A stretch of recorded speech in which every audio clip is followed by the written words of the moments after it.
Friends, welcome to Pallavi TV. నేను మీ అభిలాష్. ఈరోజు సరికొత్త గెస్ట్తో మనం ముందుకు వచ్చాను.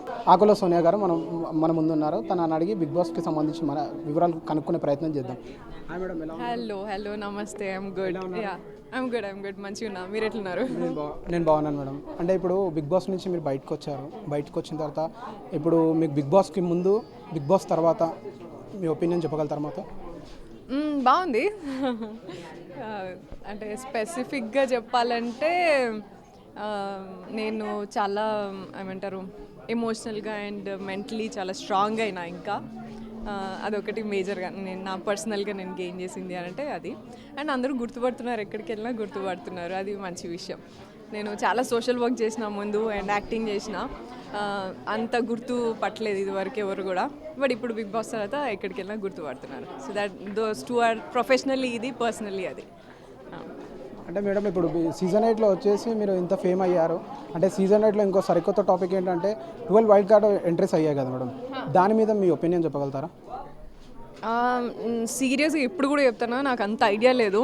నా ఫార్మాట్ ఏంటిది, Bigg Boss format usually wild cards వస్తాయంట కదా, అట్లనే వచ్చి కావచ్చు. బట్ వైల్డ్ కార్డ్స్ వచ్చిన తర్వాత నాకైతే మంచిగా ఎంటర్టైనింగ్ అనిపించింది. మేము ఉన్నప్పుడు అంత కామెడీ కానీ అట్లా ఏం ఉండకపోతుండేమో. వీళ్ళని అదైతే నాకు మంచిగా నచ్చింది. ఇక అంతమంది పెద్ద డిఫరెన్స్ ఏంటి నాకు అంత తెలియదు. బట్ దెన్ వీళ్ళు అవినాష్ గారు కానీ, రోహిణి గారు కానీ, వీళ్ళందరూ వచ్చినప్పుడు నాకు మంచి ఎంటర్టైన్మెంట్ ఆస్పెక్ట్ సూపర్గా కనిపిస్తుంది. ఇంకోటి మేడం, ఇప్పుడు మీరు సపోర్ట్ చేస్తున్న కంటెస్టెంట్ ఎవరో తెలుసుకోవచ్చా? అంటే వాళ్ళు మీరు సపోర్ట్ చేసే విధంగా అంటే ఎవరు టైటిల్ గెలుస్తారని మీ ఒపీనియన్ చెప్పగలుగుతారా? అది టఫ్ టైటిల్ గెలిచేదంటే. సో ఏం చెప్పాలా, ఎవరైతే రియల్గా ఉన్నారో వాళ్ళు గెలిస్తే మంచిది. రియల్ క్యారెక్టర్ బయటపెట్టిన తర్వాత అది చెడైనా మంచి అయినా రియల్గా ఉన్న వాళ్ళని గెలిపిస్తే మంచిది. ఎందుకంటే 105 days journey and Bigg Boss concept wise super concept. నేను వెళ్ళేటప్పుడు కూడా చెప్పిన, అది కాన్సెప్ట్ వైజ్ చాలా మంచి కాన్సెప్ట్. ఎగ్జిక్యూషన్లో ఆబ్వియస్లీ ఒకసారి అటు ఒకసారి ఇటు అవ్వచ్చు. బట్ దెన్ ఆ కాన్సెప్ట్కి కూడా ఒక వర్త్ ఉండాలంటే ఒక రియల్ పర్సన్ గెలవాలి అనేదే నా ఒపీనియన్ ఎప్పుడైనా సరే. అండ్ ఆడియన్స్ అని అంటే ఇంకా మీకు తెలిసిందే ఇక. ఆడియన్స్ కూడా రియల్ పర్సన్స్, రియల్గా అన్ని షేడ్స్ ఆర్ లైక్ అన్ని ఎమోషన్స్ని చూపించిన వాళ్ళని గెలిపించండి నేను అనేది కూడా. ఎందుకంటే లైక్ కోపంగా ఉంటే కోపంగానే ఉండాలి. మన మనుషులు అంతే ఉంటాం కదా. మరి 2 నెలలు దాంట్లో, ఆల్మోస్ట్ 2 నెలలు కదా, 2 నెలలు దాంట్లో ఉన్నప్పుడు మనం కూడా చూడాల్సింది అదే. కోపాన్ని ఎట్లా హ్యాండిల్ చేస్తున్నాడు, లేకపోతే బాధని ఎట్లా హ్యాండిల్ చేస్తున్నారు, ఫ్రెండ్స్ని, అదే యాక్చువల్ కాన్సెప్ట్. మీరు కూడా అదే చూస్తే బాగుంటుంది.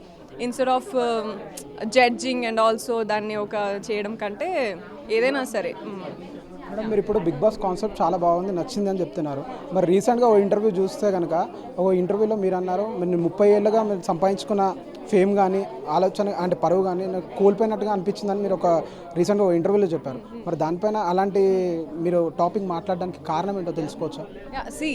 డెఫినెట్గా నేను అప్పుడు చెప్పినా ఇప్పుడు చెప్తాను, concept wise Bigg Boss concept is very nice. That's a very great concept and మంచి ఎక్స్పీరియన్స్ కూడా. ఎవరికైనా ఎక్స్పీరియన్స్ చేయాలంటే అది లైఫ్ టైం ఎక్స్పీరియన్స్. కాకపోతే దాన్ని మనం సోషల్ మీడియా కానీ మన పిఆర్లు కానీ తీసుకెళ్లే విధానం బట్టో మరి ఏదో, నేను ఇప్పుడు దీనివల్ల దానివల్ల జడ్జ్మెంట్ నేను చేయలేను.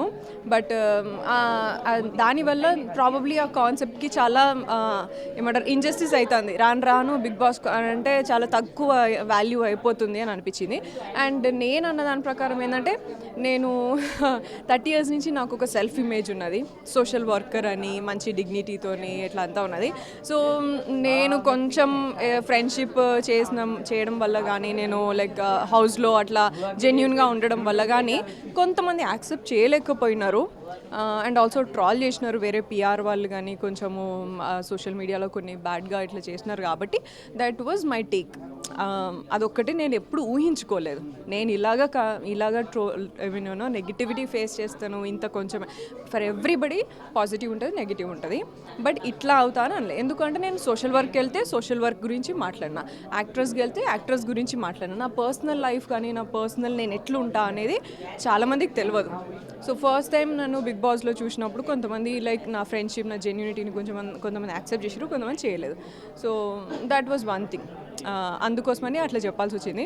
But otherwise Bigg Boss concept నేను ఎప్పుడు చెప్పినా concept wise it is very good. Execution wise మీరు కూడా అంటున్నారు కదా ఏదో వైల్డ్ కార్డ్ ఎంట్రీస్ రావడం వల్ల ఇట్లా అని, అవి ఎగ్జాక్ట్లీ నాకు అవన్నీ తెలీదు. ఎంతమంది వస్తారు, ఎంతమంది పోతారు, ఈ సినారియో ఏంటిది అనేది తెలియదు. Concept is really good. Execution wise ఒకసారి మంచిగా అవుతుంది, ఒకసారి ఫెయిల్ అవుతుంది, ఒకసారి that happens with every project. అట్లనే అవుతుంది కదా, అల్టిమేట్లీ ఇట్స్ ఆల్ బిజినెస్. ఇంకోటి మీరు ఇంతకు రీసెంట్గా చూసుకుంటే మాల్దీవ్స్కి వెళ్ళొచ్చారు మేడం. దానికి సంబంధించి కూడా మీకు మీ పైన చాలా ట్రోలింగ్ జరిగింది. యాక్చువల్లీ మీరు ట్రోలర్స్కి ఏం చెప్పదలుచుకున్నారు? It's okay, thanks for trolling me. నేను ఇంకా మామూలుగా కొంతమందికి తెలుస్తానేమో, బట్ మీ వల్ల ఇంకా చాలామందికి ఎక్కువ మందికి తెలిసినాను. And also you enjoyed doing this work, so be happy and like you know. But ఒకటే నేనేం చెప్పినా అంటే, నేను ఇంటర్వ్యూస్ ఇచ్చినప్పుడు నేనంటే కొంచెం స్ట్రాంగ్గా రిసీవ్ చేసుకున్నా, నేను స్ట్రాంగ్గా ఫేస్ చేసిన. అండ్ ఆల్సో నేను పెద్దగా పట్టించుకోలేదు, నేను పాజిటివ్గా తీసుకున్నా. వేరే ఎవరైనా కొంచెము వీక్గా ఉన్న వాళ్ళు కానీ, కొంచెం వేరే అమ్మాయిలకి సపోర్ట్ లేని వాళ్ళు కానీ ఇటువంటి జరిగితే పాపం వాళ్ళ పరిస్థితి ఆలోచించి కొంచెం చూసుకోండి. అంతే, కొంచెం సెన్సిటివ్, అది డీల్ చేసుకొని మీరు సోషల్ మీడియాని పాజిటివ్ వేలా యూజ్ చేసుకోండి అని చెప్తా. ఇది ఎవరైనా సరే. మేడం లాస్ట్ క్వశ్చన్ వచ్చేసి, మీ పెళ్ళి ఎప్పుడు? అంటే మీ ఫ్యాన్స్ చాలామంది మీరు ఏ పోస్ట్ పెట్టినా కానీ కామెంట్స్లో కింద మెన్షన్ చేస్తున్నారు, ఎందుకంటే మీరు బిగ్ బాస్ హౌస్లో కూడా డిక్లేర్ చేసినట్టు అందరూ అంటున్నారు. మరి దానికి సంబంధించి మీరు ఏమైనా చెప్పగలుగుతారా? ఏం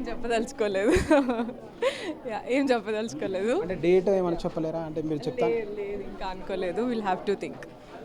థ్యాంక్ యూ అండి. ఇది సోనియా గారితో చిట్ చాట్. కెమెరా పర్సన్ కిరణ్తో అభిలాష్, పల్లవి టీవీ, హైదరాబాద్.